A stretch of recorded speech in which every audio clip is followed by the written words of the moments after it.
천상 백옥경 동그라미. 제가 이제 고전시가 할 때마다 백옥경 늘 말해요. 백옥경을 뭘 생각해야 돼? 임금이 계신 곳. 임금이 계신 곳이다. 왜요? 라고 물어보면 사실 할 말은 없거든. 근데 이제 그렇게 생각해야 돼. 원래 우리가 적강 모티브라는 게 있어요. 적강 모티브 들어본 적 있나? 보통 이제 들어봤을 텐데, 적강 모티브가 뭐냐면 천상에서 뭔가 죄를 지어서 지상으로 내려오는 의미야. 그래서 보통 이제 이 백옥경 11호가 어딘가인가 하면 이제 천상계가 되는 거지. 그래서 앞에 천상이라는 단어가 붙은 거예요. 그래서 백옥경은 임금이 계신 곳이다 라고 생각을 하시면 되는 거고, 오세군 밑줄. 이 오세군은 우리가 보통 이제 빨간색, 노란색, 초록색, 파란색, 흰색 이렇게 해서 이제 오색이거든요. 근데 이 오색은 보통 이제 요즘도 쓰이기는 해. 우리 그 색동저고리 옷이나 아니면 그 이불 같은 거 보면 막 오색 이불 이런 거 있거든요. 그게 원래 뭐냐면 아이들한테 보통 색동저고리 옷을 입히거든. 그 이유가 뭐야? 나쁜 걸 막아달라고 이제 그런 옷을 입혀요. 그래서 이 오세군은 근데 두 가지로 해석을 해 보통.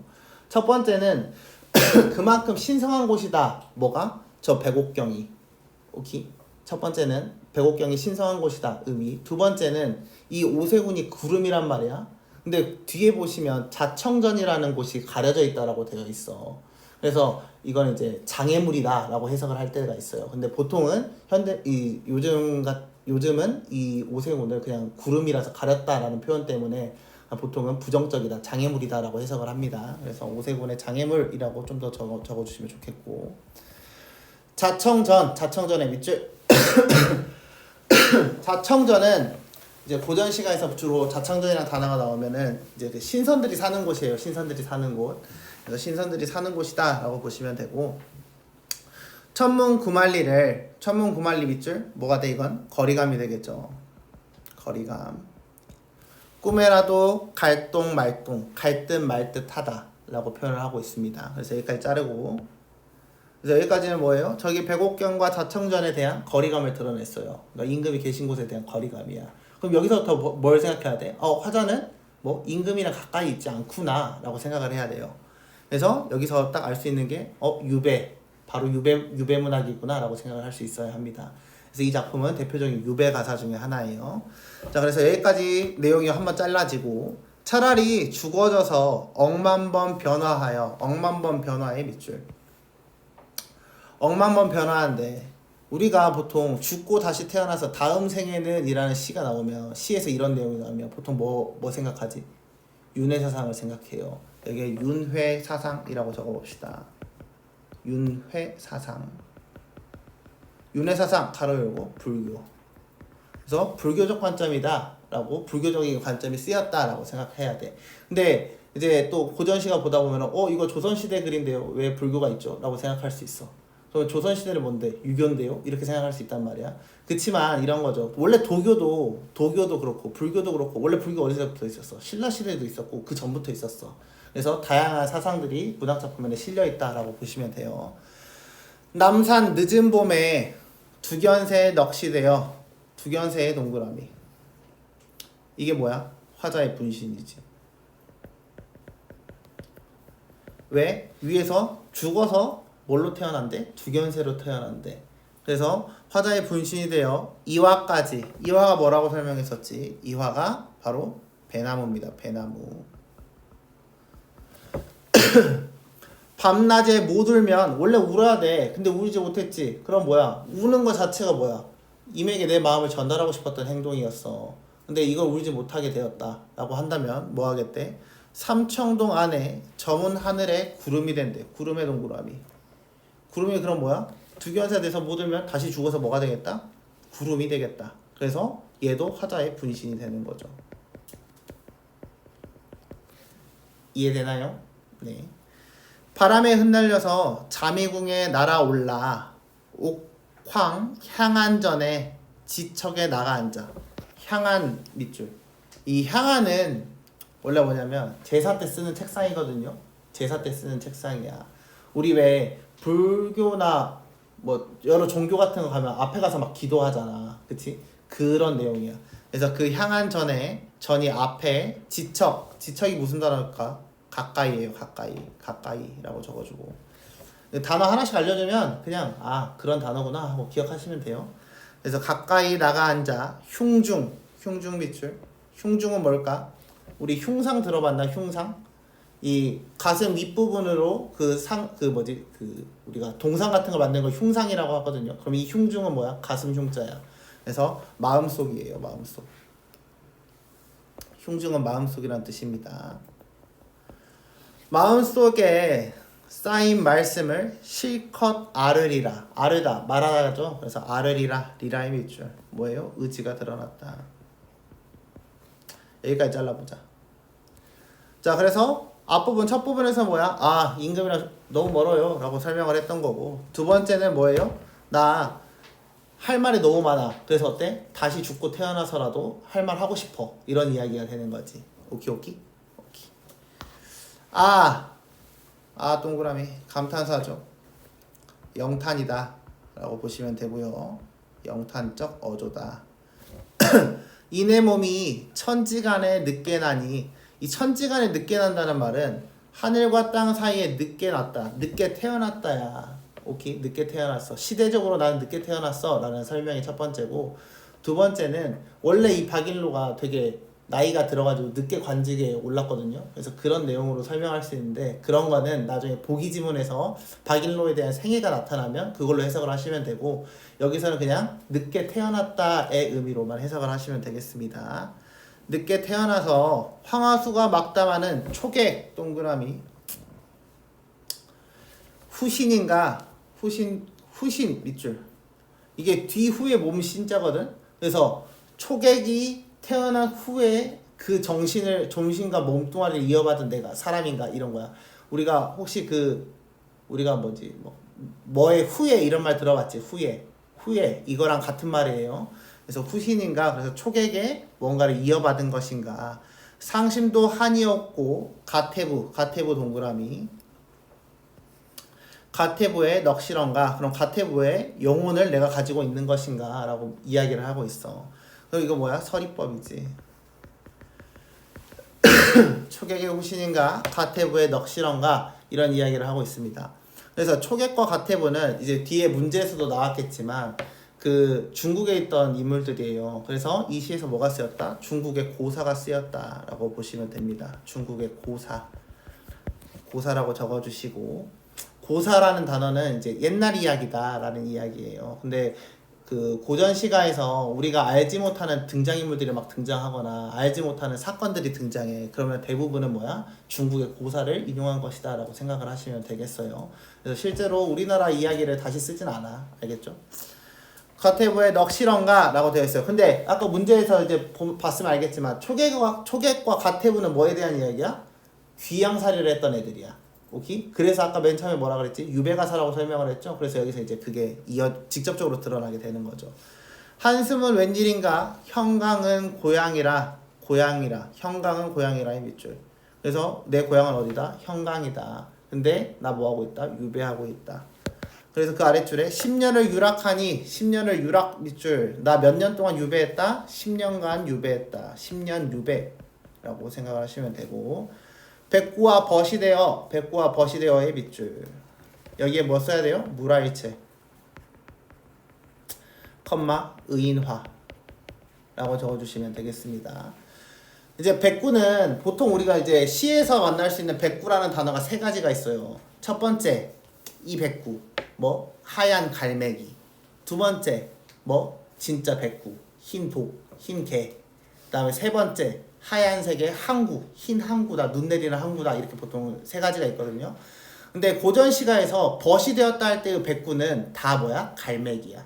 알겠죠? 그래서 이 흰 백구기 때문에 백구는 시각적 이미지가 드러났다, 흰색. 이렇게 보실 수 있고, 그다음에 백구와 벗이 됐다. 사람이 친구를 사귀었대. 벗은 친구니까. 그럼 이 친구는 사람이어야겠지. 그래서 뭐야? 백구를 의인화했다 라고 보는 관점이고, 근데 그 친구가 뭐야? 백구지. 백구는 뭐? 자연물. 그래서 물화일체, 자연물과 사람이 한데 어울려져서 산다, 이런 의미가 되겠습니다. 여기까지도 이해되나요? 오케이. 함께 놀자 하였더니, 그래서 백구랑 함께 놀자 했더니 어르는 듯 괴는 듯, 어르는 밑줄, 괴는 밑줄. 이제 단어야. 어르다는 뭐냐면 아양 떨다야. 다른 말로는 교태롭다, 교태를 떤다 이런 표현으로 보시면 되고요.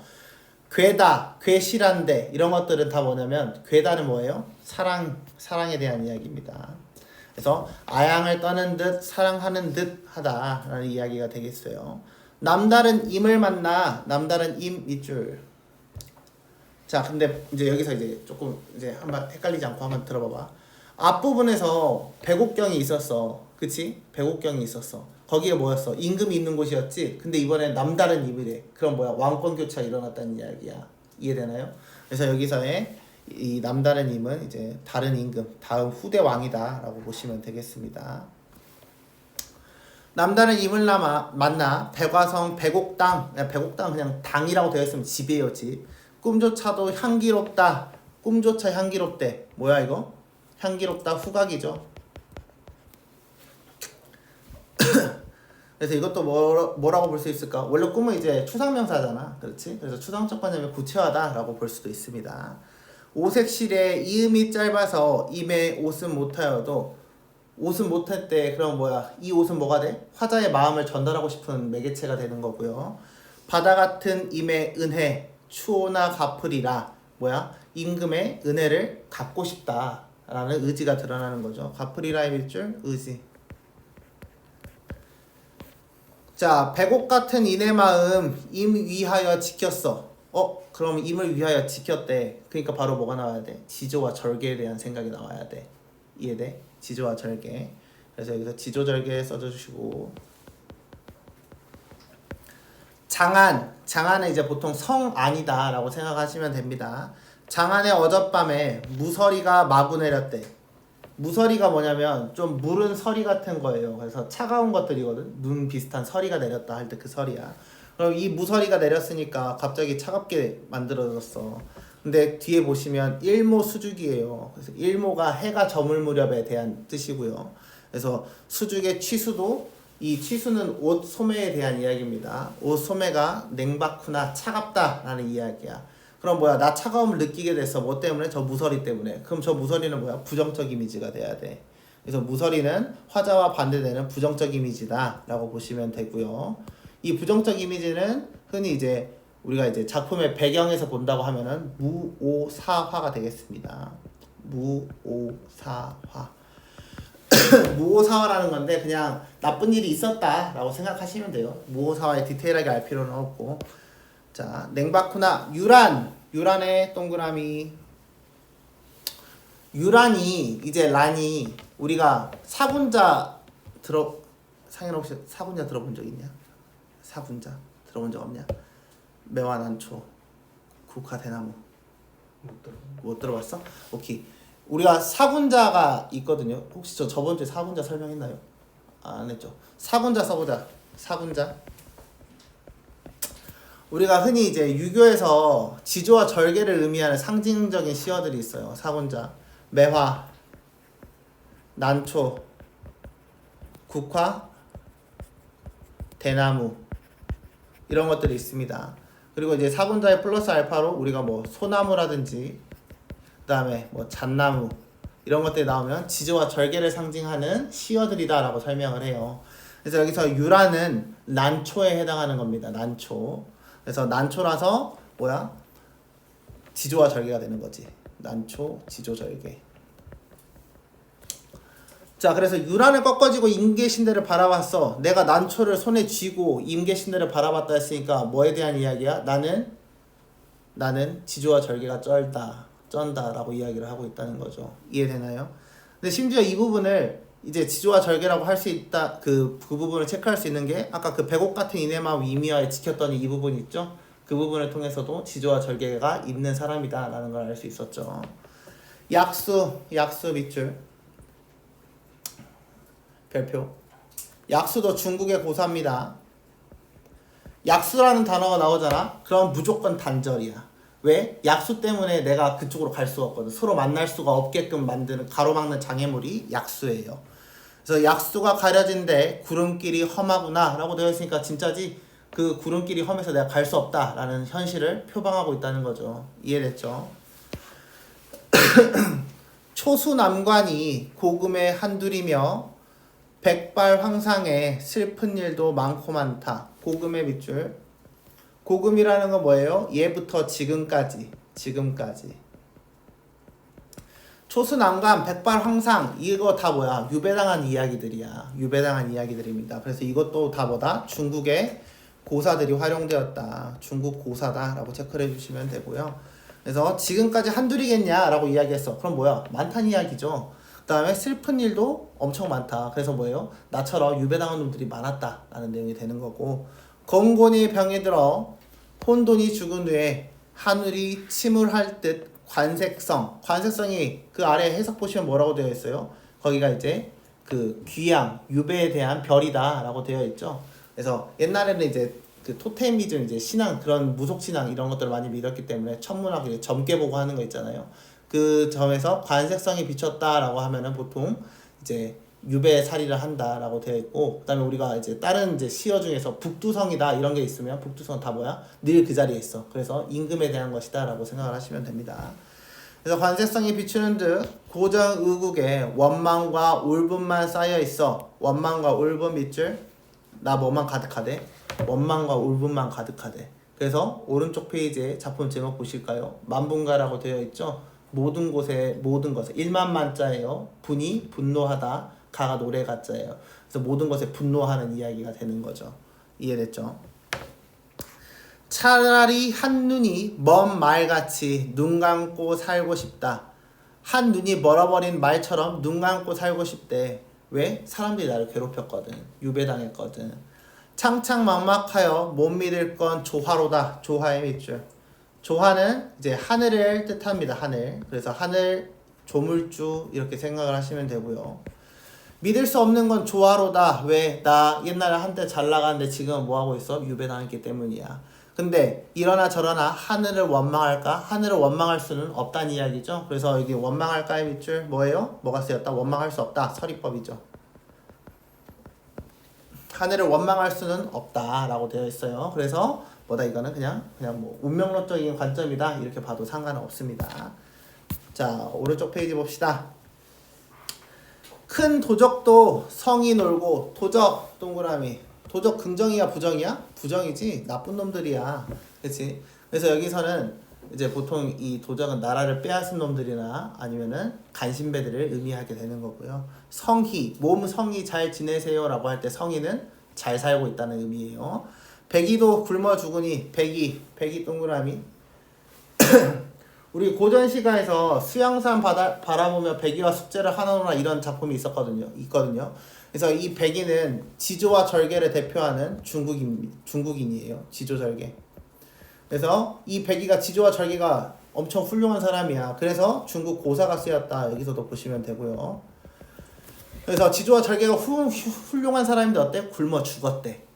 동릉이 높은 것인가? 수양산이 낮은 것인가? 동릉 아래 해석 보시면 뭐예요? 동릉은 도적이 사는 곳이라고 되어 있지. 그러면 동릉은 도적과 연계되어 있는 거고, 수양산은 뭐랑? 백이랑 연계되어 있는 장소다라고 보시면 되겠습니다. 자, 여기서 높다 낮다의 판단은 그 산이 높다 낮다 이거에 대한 이야기보다는 뭐에 대한 이야기예요? 권력에 대한 이야기예요. 권력이 지조와 절개에 있는 사람들이 권력이 낮아서 죽은 것인가? 라고 해석을 해야 된다는 거죠. 이해되나요? 여기까지 이해됐어요? 오케이. 남화 30편. 남화는 이제 원래 장자예요. 장자. 그래서 장자가 지은 책에 의로운 이야기들이 너무도 많다. 남가의 지난 꿈 밑줄. 남가의 지난 꿈에다가 아래다가 가로 열고 남가 일몽 일장 춘몽. 다시 읽어줄게. 남가 일몽 일장 춘몽이라고 적어주시면 되는데요. 이 두 가지 사자성어는 뭐에 대한 이야기냐면 덧없음에 대한 이야기야. 뭐가 덧없냐?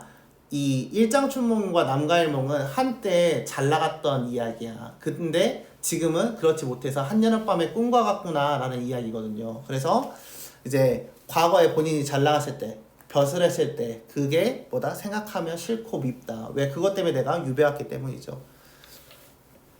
여기까지 잘라봅시다. 자, 그래서 여기까지 뭐야? 자기 한탄 존나 했어. 그치? 한스럽대. 너무 원망스럽대. 자, 자, 그 다음 거 이제 한번 봅시다. 고국 송추를 꿈에 가서 만져봐.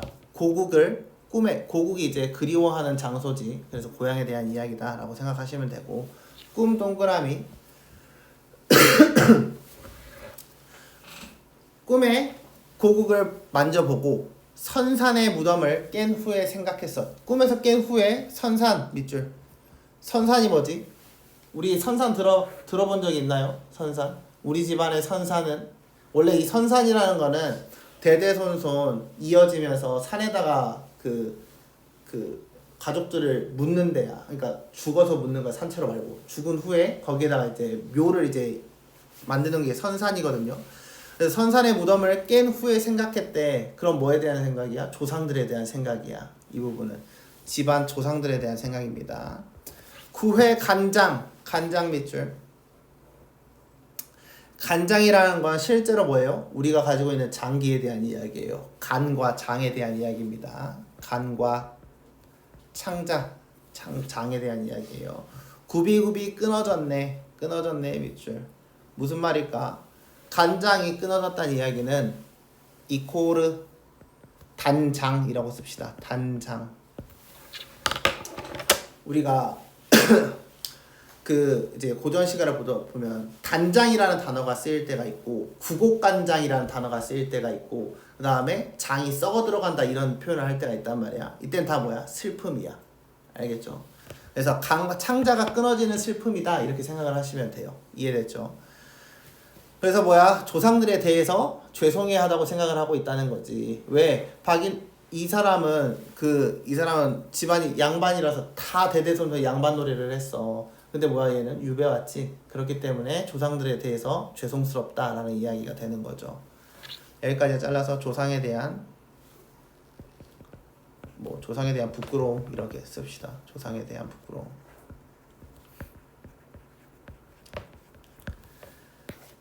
장해 의문에 백주에 흩어지니 백주 밑줄. 우리 백주 대낮이라는 말 들어봤지? 그래서 백주는 대낮이라는 이야기예요. 한낮에 낮 한복판에서 흩어지니 호남 어느 곳이 귀역이 모여드는 곳인지. 호남의 밑줄. 호남은 예전부터 서울에서 엄청 멀잖아. 전남, 그치? 전남 어디 경남 이쪽 지방 다 멀잖아요. 그래서 호남은 대표적인 유배지야. 알겠죠? 유배지라고 적어줍시다. 어느 곳이 귀역의 밑줄. 귀역은 귀신 귀에다가 여기 역마살 할 때 그 역신 막 이런 거예요. 그래서 안 좋은 부정한 존재들이거든요. 부정한 존재라고 봅시다. 부정한 존재들.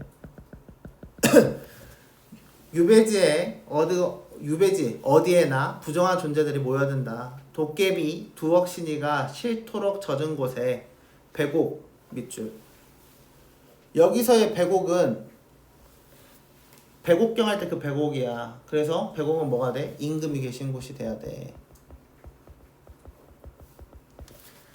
백옥은 무슨 일로 18위의 소굴이 돼? 18위 밑줄.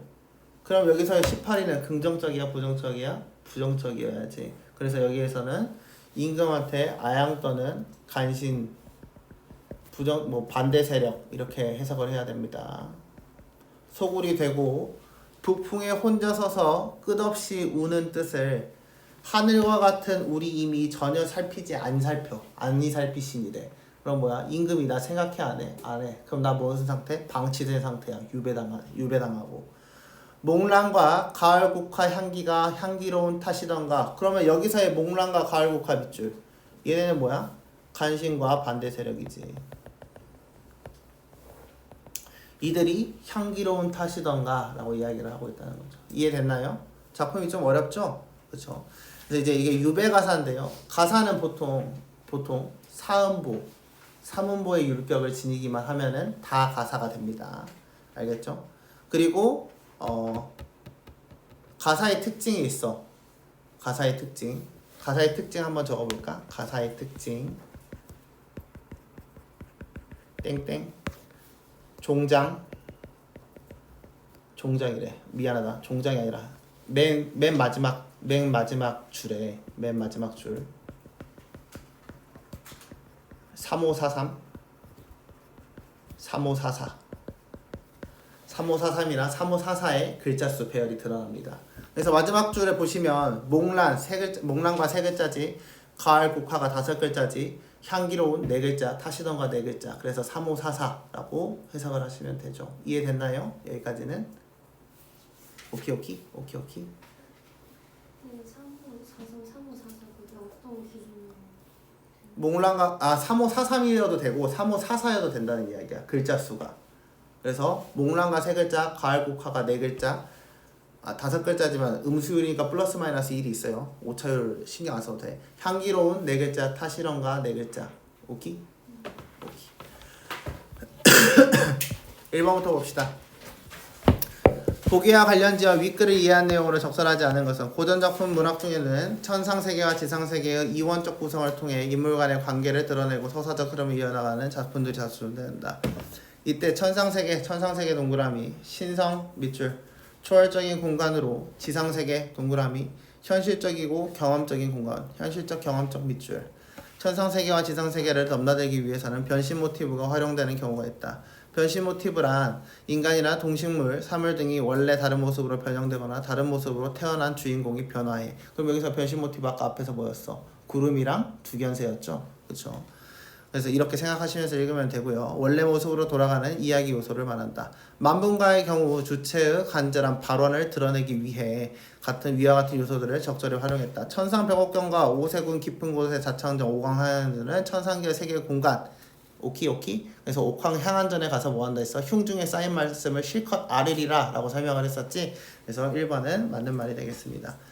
남산 늦은 봄에 두견새 넋이되어 구절에는 인과 헤어져 지내는 화자가 두견새가 된다는 변신 모티브. 맞는 말이죠. 자신의 처지를 밤낮으로 하소연하고 싶다. 밤낮 울고 싶다. 그렇지만 그렇지 못하면 뭐가 되겠다? 구름이 되겠다. 그래서 맞는 말. 삼청동 안에 점은 하늘 구름이 되어 자민궁에 날아오를 수 있기를 바라는 마음을 드러내는 데 도달하는 방법으로 변신 모티브. 맞는 말이죠. 오키. 10년을 유락하니 백구와 벗이 되어 라는 구절에서 천상존재를 선정한 후 벗이 되겠다는 변신 모티브. 백구가 천상존재였어? 아니, 얘는 뭐였어요? 현실 존재였죠. 그리고 뭐였어? 얘는 물화일체, 자연과의 친화에 대한 이야기였다 라고 보시면 되겠습니다. 그래서 변신 모티브가 될 거가 뭐였어? 백구가 뭐야? 화자의 분신이었어야 해. 그치? 죽고 다시 태어난 게 백구였어야 된단 말이야. 근데 뭐였어? 유배 와서 10년 동안 자연 친화로 놀았다 라는 이야기죠. 그래서 답은 4번이 되겠습니다. 4번이 되겠습니다. 초수난관이 고금의 한둘이며 백발황상의 슬픈 일도 많고 많다를 통해 화자와 비슷한 고통과 괴로움을 경험한 사람들이 화자가 지내온 지상세계에 적지 않았다. 맞는 말이죠. 이건 5번에 이해됐죠? 네. 2번 봅시다. A와 B를 비교하여 이해한 내용으로 적절하지 않는 것은 A에서 꿈조차도 향기롭다를 통해 인과 함께 지내는 순간의 행복감이 드러난다면 몽란과 가을 국화의 향기로운 탓은 안타까움. 그치? 아까 몽란과 가을 국화의 향기는 뭐야? 나랑 반대되는 반대 세력 간신이다 라고 설명을 했죠. 그래서 1번은 맞는 말이 되겠습니다. A에서 임의 옷은 못하여 아쉬워하는 표현을 통해 임의 화자의 사랑이 드러난다면 서서 끝없이 웃는 모습을 통해 임과 헤어져 지내는 화자의 서러움과 괴로움이 드러나 있다. 맞는 말이죠. 백옥같이 인의 마음을 통해 임의 사랑을 갈망하던 상황이 드러난다면 B에서 백옥은 무슨 일로 18의 소굴이 되어서 화자의 사랑 갈구하던 마음이 가라앉았음. 거기 화자의 사랑을 갈구하던 마음이 가라앉았음의 밑줄. 이거 맞니? 이게 틀렸죠? 아까 그래서 뭐였어? 뒷부분에 보시면은 이미 나를 안 봐준다. 탓인가? 라고 하면서 여전히 갈구하고 있다. 라고 해석을 해야 된다는 거죠. 그래서 답은 3번이 되겠습니다. A에서 무설이 마구네를 통해 이미 계시는 공간에서 벌어진 사건의 부정적 측면. 아까 그래서 무오사라고 설명을 했지만 그건 중요하지 않다라고 했어요. 그냥 부정적인 일이 나타났다. B에서 귀역이 모여드는 곳인지를 통해서 화자가 지내고 있는 곳. 아까 호남이 귀역이 모여들었다라고 설명을 했지. 그래서 호남은 유배지, 화자가 있는 공간이다라고 해석을 하시면 되겠고요. A에서 임계신대 바라보는 모습을 통해 임과 재해를 염원하는 화자의 심정이 드러난다면 B에서는 하늘 같은 우리 임이 전혀 아니 살피는 상황을 통해서 임에게 버림받은 화자의 처지. 오케이. 아까 방치되었다라고 설명을 했습니다. 3번. 흉중에 쌓인 말씀을 표현을 할 때 적절하지 않은 것은 이라고 되어 있습니다. 그럼 초계 가태의 백인은 다 뭐야? 그냥 뭐 백이만 지조절개 나머지는 다 뭐야? 그냥 불쌍한 사람들, 유배당한 사람들이다라고 보시면 되겠습니다. 1번부터 볼까요? 이내 몸이 천지간에 늦게 태어났을 뿐 제 심정은 명랑하게 튀었던 촉액의 심정과 다를 바가 없습니다. 맞는 말이지. 왜? 촉액의 후신인가? 나 촉액에 뒤따라서 나타난 사람인가? 라고 이야기를 했다는 거죠. 그래서 그 후회라는 설명 때문에 1번은 맞는 말이 되는 거고요. 임에게 버림받아 관색성을 비치는 듯 지내고 있으니 상심도 한이 없는 상황에 불언을 떠올리는 모습이 과태부와 비슷합니다. 맞는 말이고 마찬가지지. 초객처럼 상심에 빠져 있으면서도 항상 고정의국을 지니고 있는 저 같은 신하의 진심도 깊이 헤아려 주시기를 바랍니다. 맞는 말이고. 원망과 울분만 쌓여 창창막막하지만 초객과 백의를 똑같이 따를 수는 없으니 그냥 한눈 먼 말같이 살아야 하는지 죽을 수는 없으니까 그냥 눈 감고 살겠다라는 이야기가 되는 거죠. 큰 도적은 성이 놀고 지조를 지키던 백인을 굶어 죽이니 저와 같은 사람들조차 수양상보다 동릉에서의 삶을 바라게 된 것. 거기 밑줄. 동릉에서의 삶을 바라게 된 것. 아까 동릉은 뭐다? 도적이 있던 곳이야. 그럼 화자는 뭐라 그랬어? 화자는 그냥 나는 너에 대한 지조절개가 쩌는 놈이에요 라고 설명을 했었지. 근데 여기서 동릉에서 삶을 바라게 되면 뭐가 돼야 돼? 나 배신하고 그 간신배처럼 살 거야 라는 이야기가 되어야 해. 이해되나? 그래서 답은 5번이 되겠습니다. 오키.